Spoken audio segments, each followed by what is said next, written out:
What's up, airplane collectors? Welcome to Model Airplane Review. It's your host, Ray. In today's video, I'll be reviewing the Gemini 200 at Delta Airlines Boeing 737-800, wearing the Atlanta Braves World Champions in 2021 sticker on the front of the aircraft. I worded that so horribly. I'm sorry. I'm not a sports fan. I really don't know too much about the significance of this. All I know is that the Atlanta Braves won the World Champions for baseball in 2021, based on what the sticker says. In this video, I'll talk about the box, then the model itself, and at the end of the video, I'll give my personal opinion about what I think of the model and whether or not I recommend it to other collectors. Before I embarrass myself trying to interpret more sports things, let's get this review started.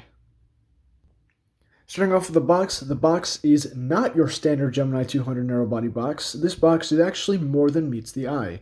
It's 23 centimeters lengthwise and height-wise, and 8 centimeters wide.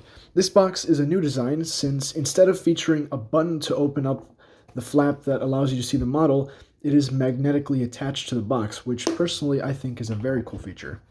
Aside from that, it's a regular Gemini 200 box. So I'll show you around the box now. So here's the front, bottom, right side, top, left side, and here's the back side. Take a moment to read this if you'd like to. If you can read that, that is. Sorry about the bad quality in the last shot. It might be a little hard to read back here, but if you want, you can try and read. Once you open up the box, you get the model fully assembled and ready to go, 2 options for landing gear configuration, and a terrible display stand.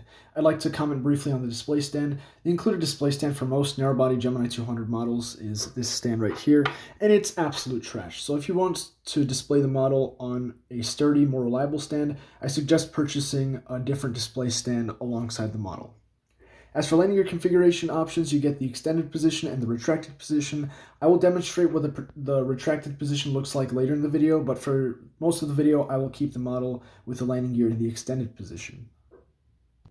And here's the model itself. Before I begin the review, I'm going to give you a quick 360 of the model. The fuselage length for this model is 19.5 centimeters. The wingspan is 18 centimeters, and the model is about 6.5 centimeters tall. Accurate to 1 to 200 scale and fairly large. This model is also pretty heavy because it is made primarily out of die-cast metal. Starting up the review at the front of the aircraft, here we can see the front section of the plane, and here we can see the nose and front section of the fuselage. Everything looks pretty good up here. Nose shape looks pretty solid, actually. This is very nice to see.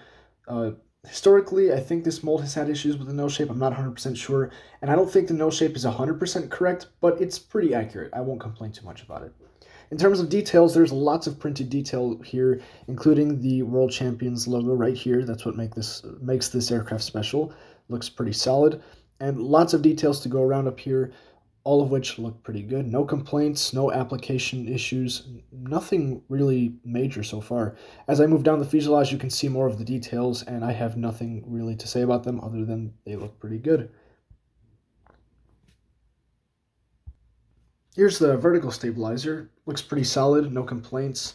Looks very nicely detailed, of course, with the large Delta title. Looks solid. Paint application seems pretty good. I find it a little bit hard to see the molded detail for the rudder, which usually I don't have trouble seeing this. However, I guess this example might have had a bit of a paint application issue with the paint filling in some of the details. I'm not sure. I can still barely see the outline up at the top here. And also this mark right here, that is not a stain. That is actually a detail. You will see it on the other side shortly. I'll show you the right side of the aircraft. It's virtually the same as the left side, and everything that I said about the left side can be said about the right side. No complaints on any details or shapes, except for the nose, which might be slightly off, as I've been told by other collectors, but it looks pretty good to me. Moving on to the wing, we have lots of painted and printed detail here on the wing. You can take a moment to look at this. All of it looks pretty good. I don't notice anything to complain about. You can see a lot of molded detail for the control surfaces. Really, really solid overall. This is very surprising since Gemini Jets usually doesn't do that well on their models, but I'm more used to collecting 1 to 400, and that's where the source of most of their problems are. But their 1 to 200 models have also had some problems, but this one is definitely not the case. It's very good. Here you can see the winglet. Winglet shape looks pretty solid. Can't complain about it. I don't see any issues with it, and here's the right side if you're curious. Yeah, I don't really notice anything off or wrong, so very nice. We're off to a good start. Here's the bottom of the wing. Bottom of the wing really doesn't have anything down here. There's not very much to put there. So all of it looks pretty good so far. Moving back to the tail section again, here we can see the horizontal stabilizers and the APU. Horizontal stabilizers look pretty solid. There's no printed detail on them, but there's really not anything to print on there. No complaints. Here's the bottom side. Everything looks pretty solid down here as well. APU looks okay. The APU looks pretty good, actually. I'm not used to this level of APU detail, but you can see the APU exhaust has a black shade to point out the exhaust, and there's also this little detail. Looks pretty good. Very solid so far. Moving on to the engines. The engines on this model look pretty decent. You can see there is fan blade detail in there and a spinner spiral, which is very nice. Fan blades do not move, and they actually look pretty far back, so I'm not really sure that's entirely accurate that the fan blades are supposed to be halfway inside the engine. But on the outside, the engines look decent. The shape isn't really the best. You can kind of see the front part of the engine here is not aligned with the rest of the main engine body, and I think you could see that in the front as well. This front part here is kind of attached a little bit too low, but it's still barely noticeable, so I'll let that one slide, I guess. Aside from that, everything looks pretty good for the most part. Engine shape could definitely be improved, though. Printed detail on the bottom of the engines looks pretty good. There's lots of detail down there, and the engine strakes also look pretty good. There's one right there. Moving on to aerial details, this model features antennas, sat domes, and 3D lights. At the top of the aircraft, there are two sat domes. There is a large one at the front of the aircraft and a smaller one in the back. These look pretty good from here. There is one large antenna at the top of the aircraft, and this looks pretty good as well, and one 3D light, which is right here. Pretty solid so far. I don't notice any alignment issues, which has been an issue in the past. Oh, you can kind of see that the large sat dome is kind of more towards the right side of the aircraft, but it's still very hard to notice. So everything looks pretty solid so far. As for the bottom of the aircraft, there are three large antennas, one in the front and two next to the wing roots. These look pretty good as well. No complaints there. I haven't seen any reports of any broken antennas either, so far this model has been pretty good on quality control. There's also this one small antenna in the back here. Very hard to notice, so if you choose to buy this model, be careful when handling it because that will definitely poke you. And since we're down here, I'll just move right onto the landing gear and just the bottom of the aircraft. Landing gear looked pretty solid. The wheels roll smoothly, which is very nice. Very smoothly, actually. I don't have any other 1-200 737-800s that have rolling wheels like this, so it's very good to see quality control, and the landing gear was decent. They attach through a system of foam cushions and what appears to be some sort of gelatinous substance. I'm not really sure. But yeah, gears are pretty solid, at least the main gears. They're pretty nice. Nose gear is very nicely detailed. It pivots and the wheel spins. However, it fits extremely tightly with the aircraft. And I did not exaggerate. I'm not exaggerating when I say that. If I try to remove it right now, it won't come out. I have to do this weird finger trick to get it out. So I'll do that momentarily.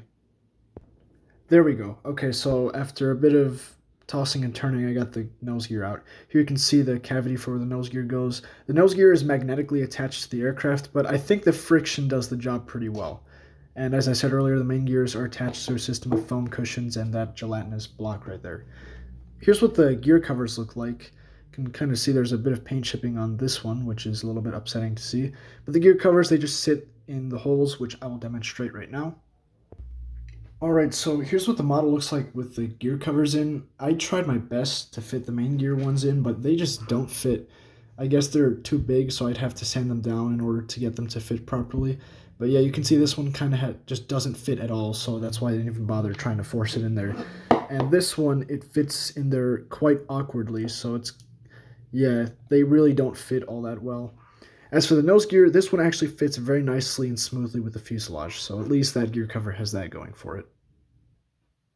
And that's all I've really got for the review. That really just concludes it. So overall, the aircraft it's solid. I don't really see anything on the aircraft itself that's really worth complaining about, except for the engines. So this is a pretty solid model. Now, as for the landing gear, the quality control could definitely be better.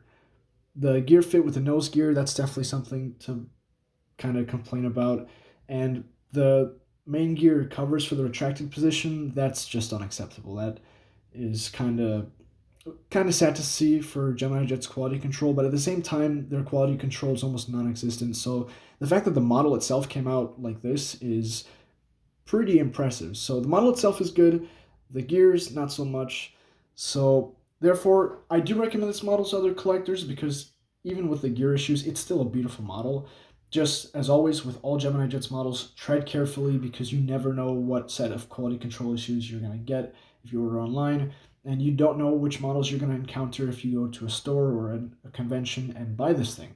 So yeah, that's my thoughts on it. Thank you so much for watching. That's all I've got for you guys today. Stay tuned for more model airplane reviews. I do have one more 1 to 400 scale airplane on the way. And stay tuned for discussions about my recent space shuttle builds. That's going to be quite interesting because I've been doing nothing but building space shuttles in my free time these days. That's all I got for you guys today. Thanks so much for watching. Like, comment, and subscribe. See you guys in my next video, and take care of yourselves. Adios.